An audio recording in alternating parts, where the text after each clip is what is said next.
That was a portion of Myra Melford's composition The Strawberry. She first recorded that piece on the first album by her band Snowy Egret in 2015, and then this version comes from when she was invited to perform with the Lincoln Center Jazz Orchestra in 2016 as part of their Handful of Keys concerts, which were a salute to the history of jazz piano. The album that came out of those concerts is really fascinating because most of it is very traditional, with all the other guests playing standards. But Melford brought in her own music, which was arranged for the orchestra by Ted Nash, and she really is the centerpiece of it. The Strawberry was the single they chose to release, and she actually got to write the liner notes to the album as well. Welcome to the third episode of the Burning Ambulance podcast. If this is your first time listening, we're on iTunes and Stitcher, so I hope you'll subscribe and check out each of our previous episodes. I'm Phil Freeman, and this time out I'm talking to Myra Melford. She's a really amazing figure in avant-garde jazz. She's been around since the 80s and has worked with numerous figures affiliated with the AACM, including Henry Threadgill, Roscoe Mitchell, Joseph Jarman, Nicole Mitchell, and Leroy Jenkins. She has a bunch of groups currently working, including Trio M with Mark Dresser on bass and Matt Wilson on drums, and Snowy Egret, which includes Ron Miles on cornet, Liberty Ellman on guitar, Stomu Takeishi on bass, and Taishan Sori on drums.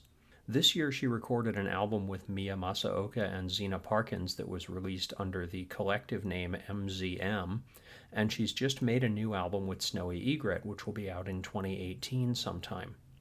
I interviewed Myra Melford once about 10 years ago very briefly for an article about drummer Allison Miller, because Myra is in Allison's band Boom Tick Boom.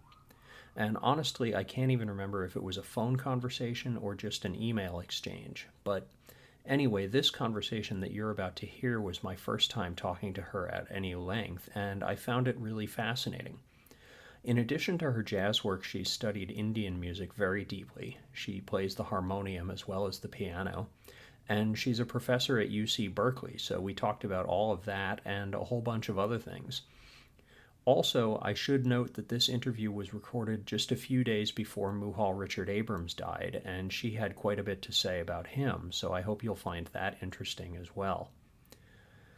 I'm going to play another short piece of music. This is the beginning of Bug by the MZM Trio.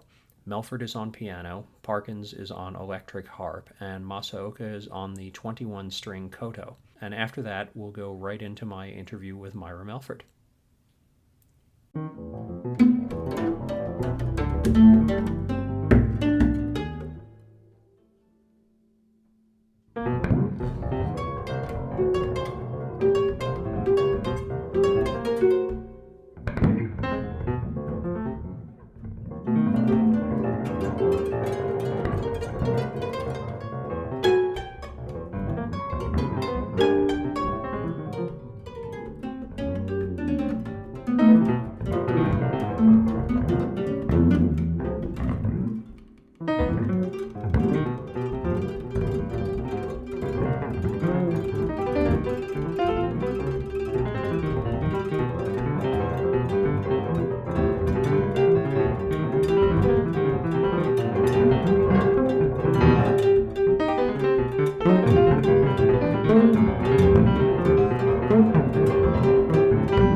So, how old were you when you started playing piano?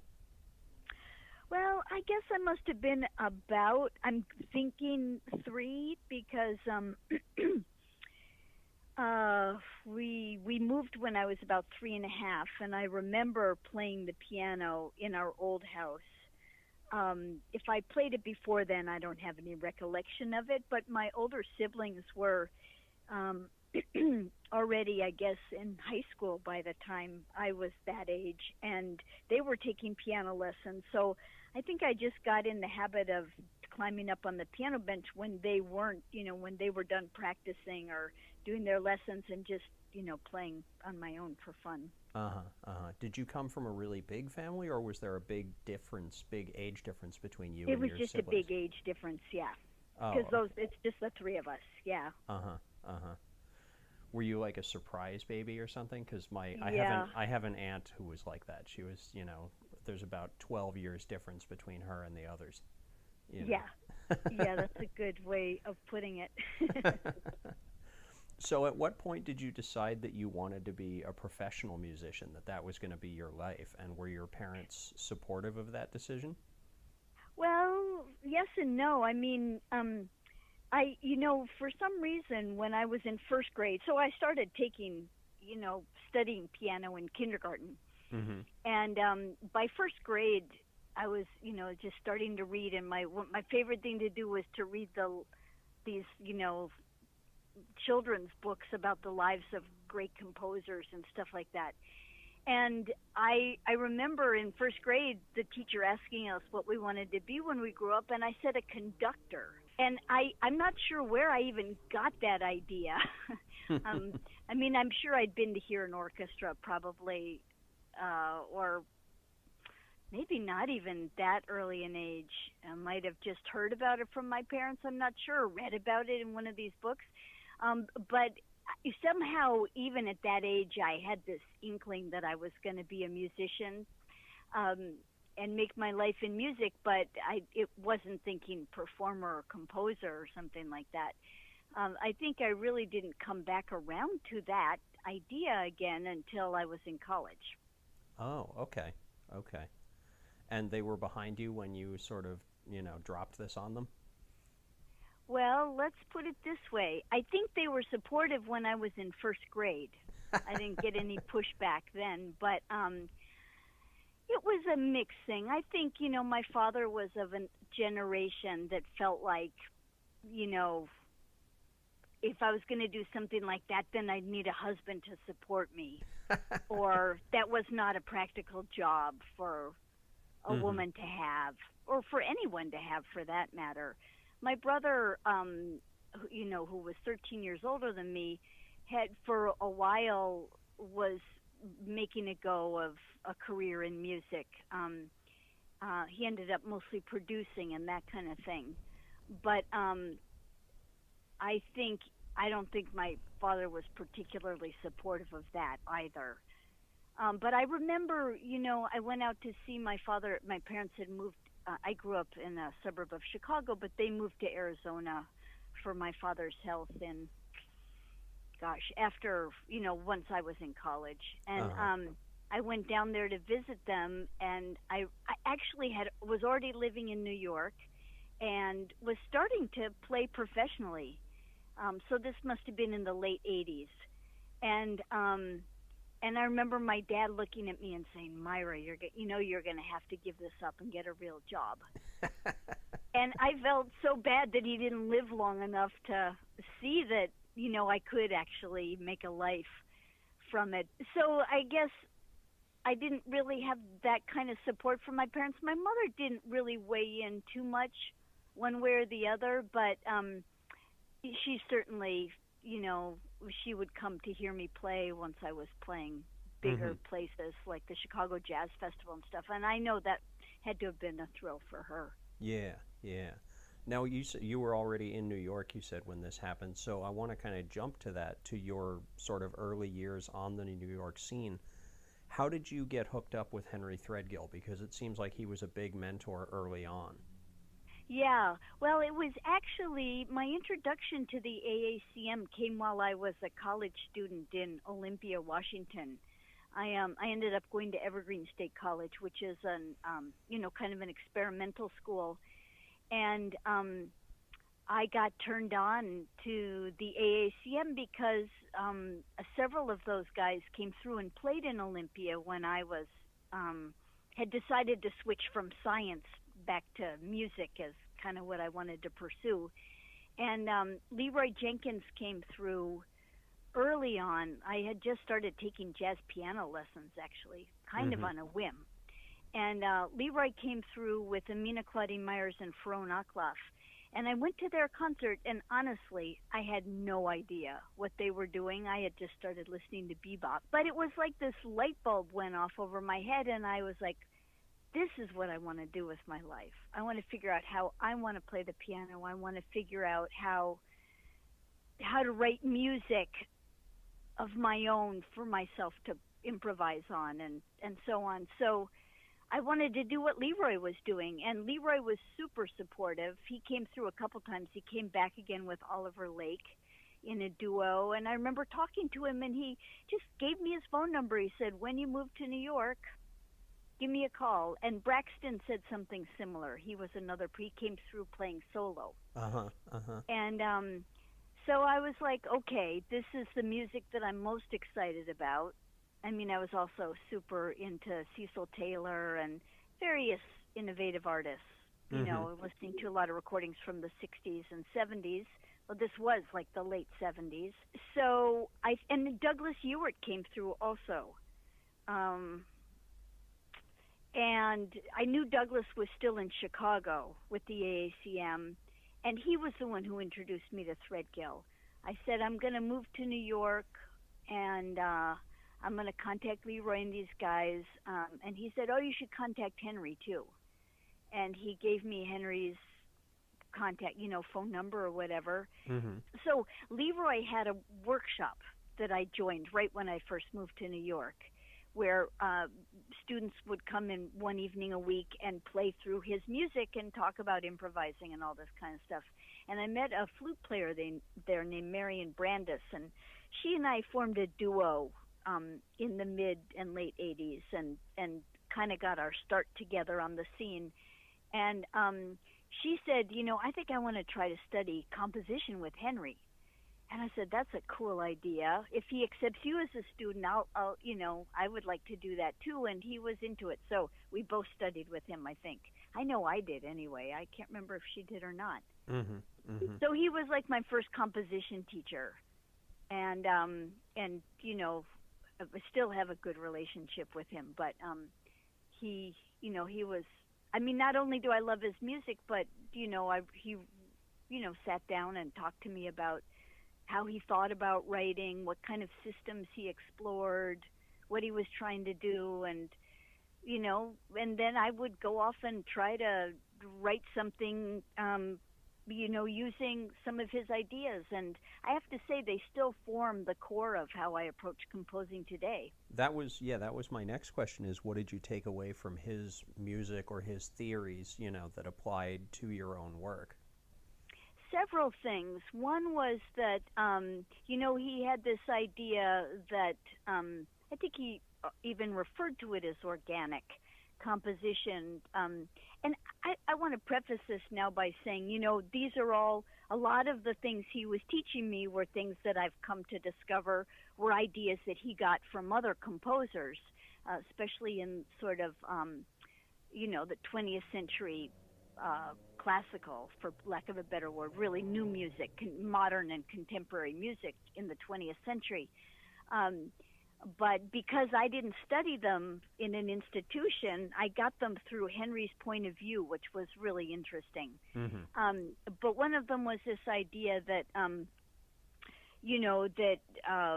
the form of the piece should grow out of like an initial cell or idea that you base the piece upon, rather than deciding, I'm going to write an AAB piece, or I'm going to write an ABCD piece, or, something that had some kind of structure we might have seen elsewhere in classical music.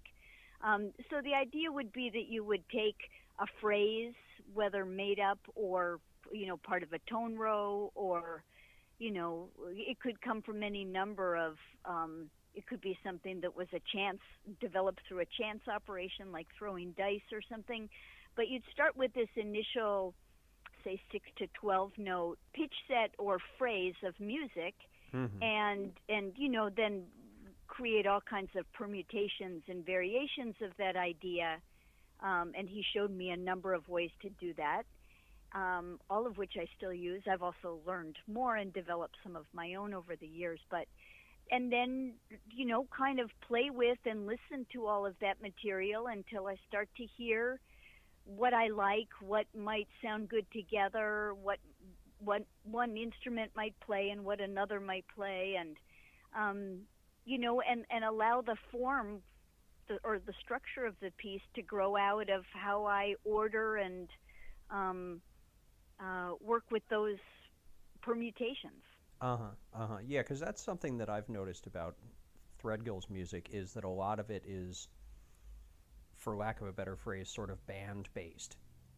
Like, once he decides who the instrumentalists are, that influences the sound a lot in terms For of, sure. In terms of what he'll compose for those guys, Yeah, and I think it's a combination of players for him and instrumentation. Mm-hmm. Because, we can think, if we look at Henry's bands over the last 30 years, he's been exploring often unusual instrumentations. Yeah. Than you would find in a more conventional jazz band or something like that. Yeah, I mean, he's sort of single-handedly keeping the tuba alive, Right. And now he's got these projects for multiple pianists in one band, Mm-hmm. So I mean, he's really kind of pushing the envelope when it comes to instrumentation, and then of course he has a knack for finding players who will really put in the time it takes to learn. His system now is much more evolved from when I studied with him, and it means a lot of dedication on the part of the people who play with him. Yeah. Now, you've worked with several other members of the AACM. I mean, you mentioned Leroy, obviously, but also you've recorded with Joseph Jarman and Roscoe Mitchell. Do you have any official affiliation with the organization, or do you just work with these guys as peers, or, are you a member of the AACM at this point? No, I'm not a member, and but I have enjoyed a kind of friendship and support from them. I mean, initially they were my mentors, Mm-hmm. and I still think of Henry and Leroy. Well, Leroy sadly is no longer with us, but Muhal and Joseph and Roscoe as mentors. I don't consider them a peer, but I have fortunately been able to share the stage with a lot of them or play on their recordings, and that's been fantastic. Yeah. And I've also, Muhal has been kind enough to invite me to present my music on some of the AACM events over the years, without being a member. Right.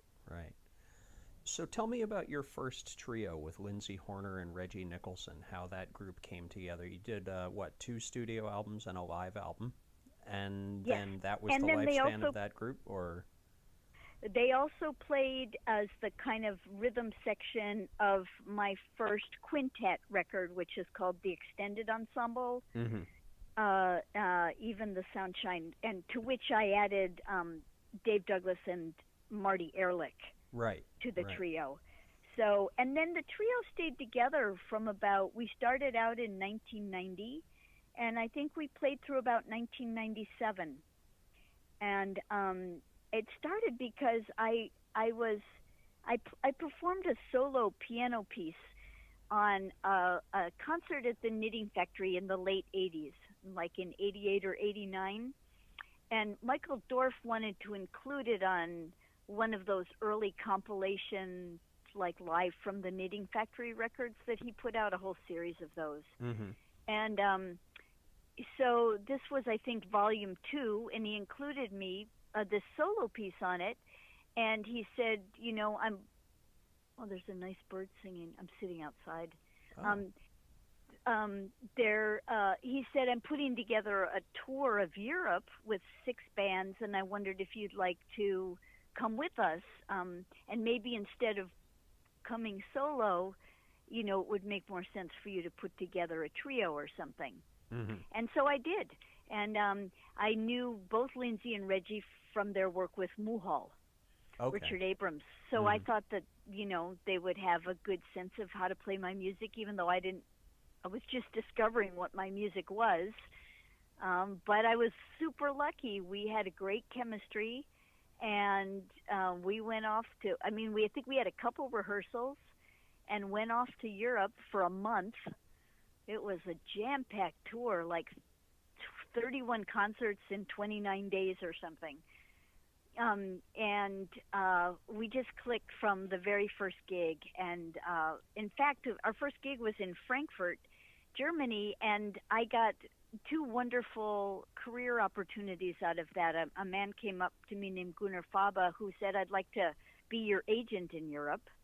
And he booked us, many, many gigs over several year period until about 1997, I think.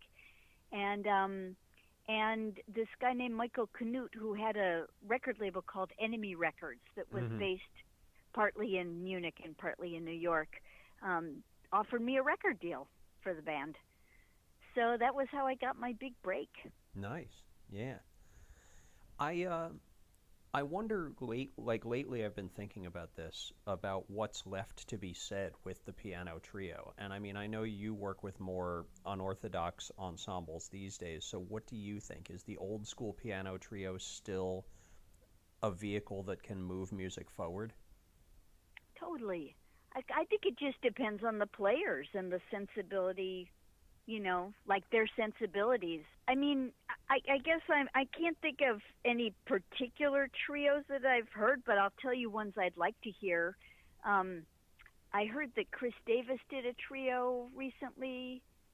I can't remember if it was her project or somebody else's. That's something I'd want to hear. Mm-hmm.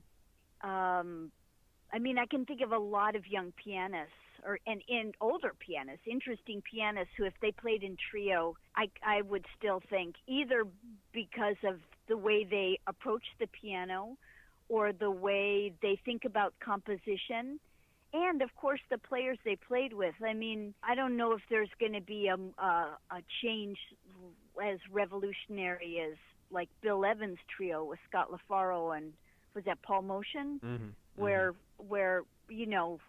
suddenly everybody's on equal footing and it's not the piano that's in the forefront and everybody else is accompanying. But I think you can still play with that idea and push it to its limits. That's something I feel like we've been able to do in Trio M with Matt Wilson and Mark Dresser in recent years.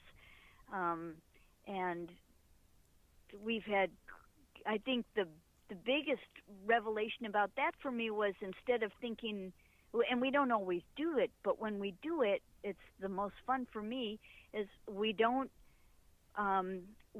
specify solos, and when we get to the point in the music where we're going to improvise, which might be right off the bat before we work our way into a tune, anybody can be in the forefront for any length of time and then take a more accompanying role. So we're constantly switching, as opposed to, okay, now there's a piano solo for X number of choruses or for X amount of time. And, to me, that's really exciting. It's an idea that a lot of other people do. Wayne Shorter's been doing it with his current group. But this idea that the music, that the arrangement, and Mingus did it years ago even, but in a more dictatorial kind of way, where the arrangement is being improvised as the music is being played. Yeah. Or improvised, And so I think that could happen with any instrumentation, obviously. So I guess I can't really say that, well, the piano trio is poised to, But I think it's still a viable vehicle, is what I'm trying to say. Yeah. Now you're a professor at UC Berkeley, right?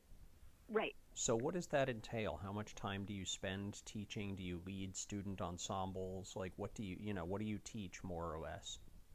Yeah, I get to teach a wide variety. Well, I wouldn't say a wide variety, but a variety of things, which keeps it interesting and stimulating and challenging for me. I was originally hired to teach some sort of, African American music Mm-hmm. or jazz kind of class. Berkeley doesn't have a performance degree either on the graduate level or on the undergraduate level. So it's not a conservatory, and there's no jazz program. And when I got there, what I taught was basically it, although thankfully, after I'd been there for a year or two, there one of the musicianship teachers, who was a great trumpet player and jazz composer and arranger, started teaching a really advanced, really thorough and good jazz theory class. So that helped a lot for me to get more advanced players. But I always took the approach of, my class from the beginning was called Current Trends in Improvisation-Based Music. Uh-huh. So I basically kind of started from jazz in the late 50s and 60s, sort of the post-bop, beginning of everything breaking open period. Mm-hmm. And then we would, do music anywhere from there up to today. But I also included, game pieces by John Zorn and various, conduction and all kinds of other ways of approaching improvisation that I had encountered either on the downtown scene in New York or through the AACM or, through my studies in India. We would look at raga. So that's kind of the first class I ever taught, and it's one I still teach most years today. But then out of that evolved a class called the Berkeley New Jazz Collective, which is like for the more advanced players who have been through these other things. We get together and we'll play music by various innovative, composers and musicians from the 60s on up to the present, and then the students also do their own writing and arranging for that class. Okay. And then they do they're sort of the performance ensemble of, and it, I've been, because there was no jazz program there, I've been able to, I didn't have anyone dictating to me how to teach jazz or improvisational music, and I've been able to make it about improvisational music and creative music and, less conventional jazz than you might find in a more straight ahead kind of jazz curriculum. Yeah. So that's been cool. But then I started teaching a graduate seminar that was a composers and improvisers workshop. And most of the graduate students, the composers, are really coming from a new music tradition or classical background. So to get them thinking about improvisation was super fun, is super fun. And then I also, some of the ethnomusicology students play and improvise and are interested in improvisational music, so they'll join that class. And it's an interesting way to look at issues in improvisational music from a number of standpoints. Yeah. And then I've gotten to teach I teach a class called The Shape of Jazz to Come, which is a lecture class on innovations in jazz from 1959 to 1969. And then I'm working on a new class with a 20th century and 21st century music scholar on pianism in the 20th and 21st centuries, and that'll include improvisation and, extended techniques and new music for the piano and that kind of thing. So I really get to cover a wide range of things that all are either things I know and have studied myself, or things that I can then learn more about and explore in a graduate or an upper division seminar kind of style class. Yeah. I'd like to ask you just briefly about some of your collaborators, people that you've worked with a lot in more than one context, and how you would sort of describe those artistic relationships. So the first of those is Stomu Takeishi, the bass player. Yeah. Tell me what you get from him, what you've done with him, and what the creative relationship there is. Yeah. Gosh, I consider Stomu kind of my rock. Like he's we've been playing together now since around 1997 or 98, right when I was kind of making a transition away from the trio with Lindsay and Reggie. I'd already started the band The Same River Twice.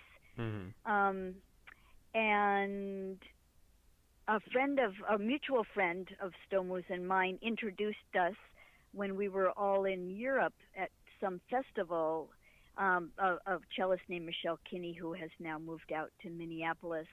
But she introduced me to Stomu, and we just started talking about music and realized we were thinking about improvisation and how we wanted that to happen, in the music in a way that wasn't conventional, and realized we had a lot in common. So, I asked him to play some gigs with me, and he's been in just about every project I've done since then as a leader, I think. And, I love his sense of time. He's got a beautiful, he can be so precise, but he also can open it up in a way that it feels like he's almost playing free, but he always knows where he is and can always lay down the one or the time when you need it. So I love that there can be this elasticity, and he's also he can push and pull on the time in a way that I really enjoy. So there is this kind of elasticity in his playing. He also has a beautiful sound on his instrument. I'm especially fond of his acoustic hollow body bass guitar, but even on the electric bass, he's got his own sound. To me, in the similar way that Jaco Pastorius did, or someone like that. Anyway, so he cares a lot about sound and timbre, and that's another thing I really value. Like, what does your instrument sound like, and how does it blend with the other instruments, and what kind of colors can you get out of it? Yeah. Anyway, yeah. So that's Stomu. Yeah. The second person that I wanted to ask about is Matt Wilson. Oh, I love Matt. Yeah. So, yeah, you've worked with him in Trio M and in other groups. So what does he give you as a drummer and as a co-leader or whatever, Well, in a way, this is a very different approach to time than Stomu. For instance, Matt can swing like crazy, and as much as I've enjoyed approaching rhythm in different ways in my own writing and my own ensembles, when I play with Matt, I get to play with this great swinging drummer, and I still really enjoy playing with that. So, he's buoyant and funny and can turn on a dime, and and he's so much fun to play with because he's always having a great time and always smiling, and it's an uplifting experience to be on the bandstand with him. And the final person I'd like to ask about is Chris Speed, the saxophonist. Oh, yeah, and clarinetist, actually. That's right, yeah. Oh, yeah, Chris is such a fabulous musician. The only time I've really played with him is when, he was a member of The Same River Twice. And at that time, I was kind of moving away from the traditional jazz quintet and thinking a little bit more about chamber music. And the fact that Chris could really burn on tenor saxophone 1 minute and then play this, really, he had his own voice on the clarinet, but this much more kind of orchestral instrument, the next was something that really appealed to me. And, as I said, he's just such a great musician. And he seems to be one of those guys that kind of blurs the line between sort of very modern but still rooted in post-bop kind of jazz, and then he goes into that kind of chamber music, orchestral sort of zone, Yeah, but also you can hear that he's listened to a lot of cool alternative pop music, and and Balkan music, and so he's got this huge stylistic range, I guess is what I'm trying to say. Now, in the early 2000s, you devoted a lot of time to studying Indian music. You mentioned that, and you were both in India and the U.S. So what inspired that journey, and what did you learn about your own music in the process? Well, I think I got interested in the harmonium in the mid-90s for a couple reasons. One was that I wanted to have a second instrument. I guess that goes back to the influence of the AACM, many of those guys being multi-instrumentalists. But I didn't want to play an electric keyboard. So at the time, Henry Threadgill had a band called Make a Move with Tony Cedris, who doubled on accordion and harmonium. While I would still love to learn accordion, I haven't actually really put in the time to do that. But the harmonium is a fairly simple instrument to pick up in many ways, and at the same time, I had gotten really interested in yoga and meditation, and had a teacher from India, and was getting into chanting and devotional music and all that kind of stuff, as well as Indian classical music. And so I think it was all of those things kind of came together in the mid-90s, and so I did some studies on my own in New York, and then I decided to apply. I thought friends were starting to write, music and inviting me to do gigs with them on the harmonium, and I thought, well, if I'm really going to do that, I'd like to study with a harmonium master in a tradition that really uses the harmonium in a serious way. And so I had done a project with Dave Douglas and Samir Chatterjee, who's a great tabla player from Calcutta, and Samir introduced me to a really fine harmonium soloist in Calcutta, and I got a Fulbright to go over and study with him for a year. I didn't actually study only with him. I studied with a number of different people, and traveled all over and heard it in folk music contexts and classical and light classical, and it was just an amazing year. But I never really had the intention of performing or playing professionally, playing Indian music professionally. And what I really wanted to see was how would that find its way into my music as a composer and improvising pianist. And the first project I wrote or did when I came back from India was something called Be Bread, which was with Stomu and a few different drummers. Probably the main one was Elliot Umberto Cavi, and then sometimes it would be a quartet with the two of them and Brandon Ross on guitar, and sometimes it was a quartet with Kung Vu on trumpet. So, and Kung was using a lot of effects in those days, and Brandon would play either acoustic guitar and banjo or electric guitar. So I was kind of it was my first kind of foray into an electroacoustic ensemble.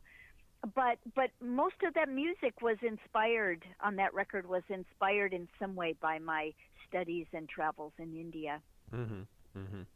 Yeah, I remember that record. I reviewed that for Jazz Is when it came out. So, yeah. Cool. Yeah. So I'm curious about your involvement in the Handful of Keys project, because that record just came out recently, and you are kind of the centerpiece of it. I mean, you wrote the liner notes. Your track was the single that was used to promote the album. Was that a surprise to you, the way that whole thing came together? Yeah, you can say it. And I have to say a delightful surprise. But I remember getting the call about the show, and I'm like, wait, is this Wynton's idea, or is this, somebody else's idea? Because it would never have occurred to me that Wynton would have been interested in my music.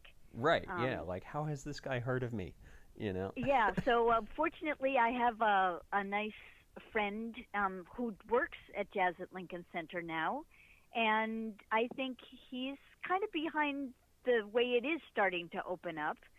I think that's been something he's been trying to encouraged there since he's been there, and I think he is also likes me and my music and wanted to bring it to Winton's attention. So he did, and apparently Winton liked it and said, "Yeah, let's invite Myra." And so that was great. And I said, "Well, I don't really want to do a standard. I don't do that, but I'd love if we could do one of my tunes." And they said, "Okay, great." And I was really fortunate that Ted Nash wanted to do the arrangement of it, and he did a beautiful job, I think. And then like I got there for these rehearsals and these gigs, and was so impressed by how warm and friendly and open everybody was, and I really saw that coming from Winton, like that I really didn't know much about jazz at Lincoln Center, just assumed it would never be the kind of venue that would welcome the music that I play or the music of my peers or mentors, and couldn't have been more wrong in terms of the reception that I got. Mm-hmm. And had a great time playing with everybody, and Winton and in particular said, "Myra, I really want you to do what you do," and it turned out to be super fun, and then I got that lovely invitation to write the liner notes. And I mean, you really brought something out of him, in the performance. His solo is it's very hot, and you're sort of goading him on in a way, during the performance. It's really something. So thank you. And that was also a thrill for me that he wanted to solo on my piece, and that it gave it. And I have to say, we got to do 3 nights of it, and then we got to perform it again when the band was out here in Oakland. And the more we played it, the more interactive and fun it became. Mm-hmm. Mm-hmm. In your liner notes, you mentioned paying tribute to Cecil Taylor in your performance. Have you ever studied with him or anything like that? No. I certainly got to meet him several times, and it was really a thrill for me when I first met him that he already knew who I was and, supported me, Mm-hmm. supported my music. I guess that would have been probably in the 90s also, or maybe, yeah, probably. I didn't really start really being on the scene until the early 90s. In a way, I think that he might have heard me. I was playing with Butch Morris and various people that he already had a relationship with. Mm-hmm. But I used to love to hang out with him, and when we were both playing at the Portland Jazz Festival in 2008, I got to introduce him. Oh, nice. And so got to spend a lot of time hanging out with him backstage before and after his concert, and we had a lovely, really nice time. Mm-hmm. Mm-hmm. Being around him. But I mean, he was so important to me as a young, college, just getting into jazz. I jumped pretty quickly from Bud Powell and McCoy Tyner to Cecil Taylor. Like as soon as I heard him, like this, again, it was like the Leroy experience where this, my world just lit up, and I would listen to, in particular, one of his solo records over and over again, Air Above Mountains. Oh, I love that album. Yeah. And I just, so then I got into unit structures and that kind of stuff, but it was always his solo playing that was the most moving and inspiring for me. Mm-hmm. Mm-hmm. Yeah, I mean, I can definitely hear some sort of Taylor-esque passages, for example, on the Alive in the House of Saints record. But I'm curious what you think other pianists can really take away from his work, because it seems to me that his compositional style is so totally bonded to his technique and his performance that it's really difficult to adopt it or borrow it. But maybe as a pianist yourself, you see it differently. I don't know. Yeah, I think I see it more like he changed the way we look at what the piano could do and be. And he took this very percussive approach at times. So that was certainly something I got from him. I mean, I think I have a tendency to be a very physical and gestural player anyway. Mm-hmm. So that it kind of gave me the freedom to explore the piano and find my own way of doing using it as drums or something. The other thing is that he does have this very specific harmonic language. I've heard some pianists borrow that, but Mm-hmm. but it's so obviously his that I don't think you can. I don't know that I've heard anyone take it and go someplace really different with it. But I have heard pianists do that, and he also has this very particular contrary motion technique where his left and right hands move out from the center to the extreme ranges of the piano at the same time. Mm-hmm. And I've heard pianists use that. That's something I've borrowed, certainly, from him. And I've heard other pianists do it in slightly different ways. Yeah. Jason Moran did this beautiful solo piano piece for a video that I think Kara Walker made with him. I hope I'm not getting the artist wrong, but it was something I saw at a small museum in Paris a few years ago, and he was definitely using his own harmonies and a different style of the way he played the chords, but it was very reminiscent to me. It would have been. Mm-hmm. I thought for sure that it had to have been inspired by Cecil. Yeah, yeah. I want to ask a little bit more about the piece from Handful of Keys, the Strawberry, because the opening solo, I'm curious what you were drawing on there, because I hear a lot of sort of New Orleans, like Professor Longhair type stuff in there. So I'm curious what you were pulling from. Yeah, I can hear how you could hear that, but that's not actually my roots as much as the Chicago blues style. So, I mean, I grew up listening to pianists like Otis Spann and Jimmy Yancey. Mm-hmm. So I feel like I'm drawing on, especially Otis Spann in that opening thing. Like you could, I mean, my first piano teacher when I was growing up, who was teaching me classical music, is still a great blues and boogie woogie player in the Chicago tradition. And so I learned the blues as a little girl at the end of my lessons for fun. And so that, I feel like that's more the roots of my music than jazz or classical music even. So I feel like that's kind of what I was drawing on there, but I do feel like I'm kind of then sort of intimating a kind of New Orleans feel in that last, I can't remember how it happened on that version, but that last exchange between me and Ali the drummer, Mm-hmm. some of that to me feels more New Orleans kind of vibe. Now, in a completely different sort of direction, you recently also made the MZM album with Mia Masaoka and Zena Parkins. So right. Tell me a little bit about that project, how it came together, and what your thoughts are about that music generally. Yeah, which is like almost diametrically opposed to the Handful of Keys. Yeah, exactly.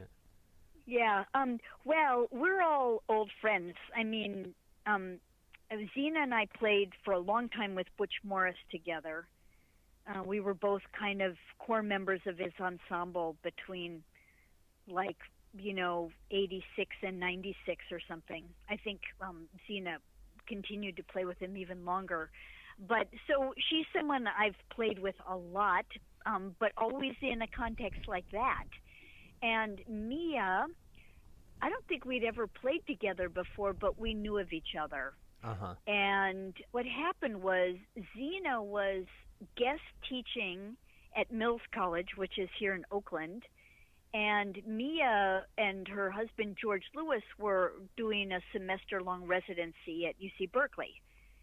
And so as part of, George was giving, was kind of a guest lecturer, and around his visit we planned a improvisation symposium. And I thought, well, I'd like to do include some performance on this. And really what I'd like to do is play with all these great women who are around right now, who I either haven't played with before or I haven't played with in years. So I invited Mia and Zena, and Nicole Mitchell actually played with us at that very first concert. Uh-huh. And that was super fun. And then, Zena ended up getting this annual position where she would teach at Mills for the spring semester. And Mia still has roots in the Bay Area, so it became easy for the three of us to get together again. And we played a concert at Yerba Buena Center for the Arts that was really fun and exciting. And we just thought, we should, excuse me, we should make a record. And so we did. The following year, we did another concert when, at the time of year when they were both out here at UC Berkeley, and recorded it. And now we're just hoping to do more gigs because we really love playing together.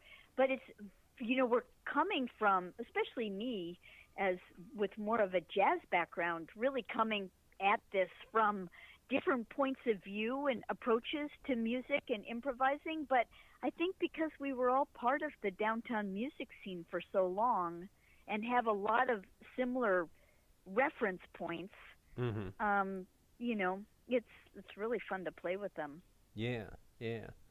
You also made the Tiger Trio album in 2016, which was another all-female group. What was the story behind that record? Because I haven't heard it, so I'm curious about it. Yeah, well, I got to, I did this.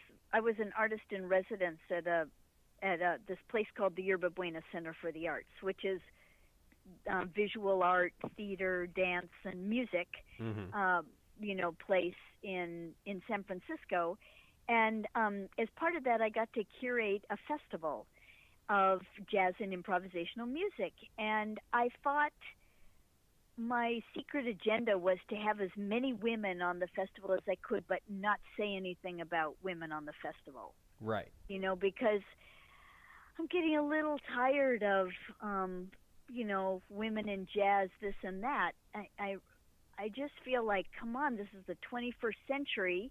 There are a lot of women, okay, not as many as men, but a lot of women jazz musicians who are phenomenal musicians playing all over the world, making a career of it, and still you don't see as many of them on festivals and being presented by big institutions as you should, in my opinion. So anyway, that's a long-winded way to get around to I was able to curate myself in one performance on this festival, and so I invited Nicole Mitchell and Joelle Leandra. Nicole and I had played on several of her projects or performances, and I loved playing with her. And Joelle and I had played when she was a guest teacher at Mills when I first moved out here to Berkeley. And I thought, I knew the two of them had played together, and I'd played with each of them. So I just thought it would be fun to try it as a trio. And we had a great performance on this festival. And so Joelle said, we have to record this. I'll try to set something up in Paris. And so I think a year or so later, we went over to Paris and played a concert in a gallery, in an art gallery, and it was recorded for Rogue Art. Nice. So we're in the process now of trying to put together some gigs, some concerts in the fall of 2018. And I guess my last question brings us up to the more or less the present moment, because you just recorded the second Snowy Egret album on the East Coast. So that group has been together for 5 years now?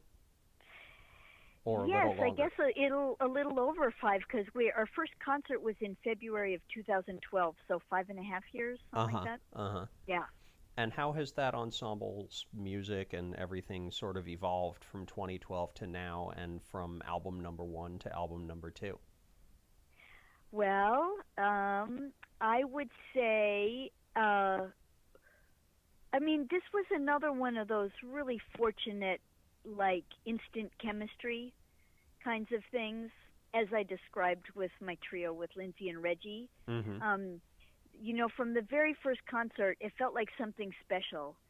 Again, with this focus on people's sounds, like the timbre, the sound quality of the band, and also this just a kind of generosity of spirit. Like, everybody wanted to make the music sound great, but nobody wanted to show off. And it's made, but just incredible ears and chops. And this is a band where I really have been able to realize that thing that I was talking about with Trio M, where we don't, I'll bring in a piece or an arrangement, or we'll arrange it together. And we'll do that for the first few times we play it in concert. And then we just let that go and let the music emerge out of whatever improvisation is happening. And, people don't expect to take a solo in the same place every time. And, it's really very fluid and can start in a completely different time feel or dynamic or vibe and work its way eventually into the tune. Maybe we'll play the tune in a completely different way in terms of, So I really love that aspect, and I think that's probably the biggest change, is just that we started with a really great chemistry, and it's just developed the more we've played together. I actually haven't listened to the mixes yet. I'm going to do that this weekend. And we did a bunch of new music. So I'm not really sure what I can tell you about how the music has changed, but I certainly know everybody better, and so was trying to write music that I thought they would sound great on and enjoy playing. But I don't know beyond that if I could, tell you how it's different. But I will say, we are playing now a whole new book of music, and that's really fun. Yeah. All right. That was my interview with Myra Melford. Thanks again for listening to the Burning Ambulance podcast, and I hope you'll come back for the next one.